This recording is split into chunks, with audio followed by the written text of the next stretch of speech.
trace an image in Photopea. Hi everybody, welcome back to our channel. I am back with a new video. In today's episode, I'm going to let you guys know the ways to trace an image in Photopea.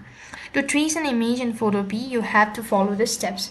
So what you'll need to do is first thing first, you want to go ahead and open up the image that you want to trace in Photopea. If it's in the folder, then you have to go to the file and then click the open button and select it. Then next thing what you have to do is on the other page you want to click the layer menu in the top right of the screen.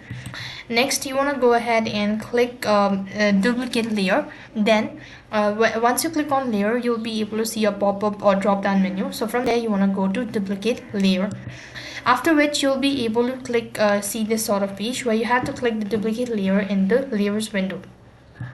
Then you want to set the opacity of the duplicate layer to 50% and click the padlock icon at the top of the layer window to lock the layers, after which you want to go ahead and create a new layer. This is going to actually set the trace item, and now you want to give the name as a trace or whatever that is preferred to you.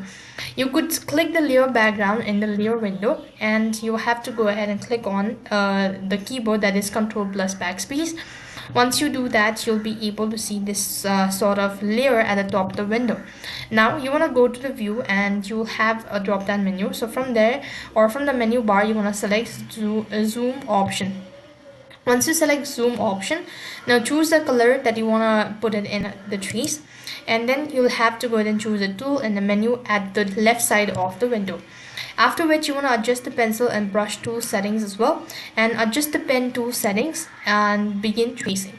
So change the path of the shape or stolen pen and hide the original image as well. Once you've done, save your image and you're good to go. This is the way you could trace image in Photopea. That's all for this video.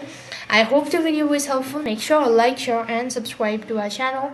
Thank you for watching. See you in the next video.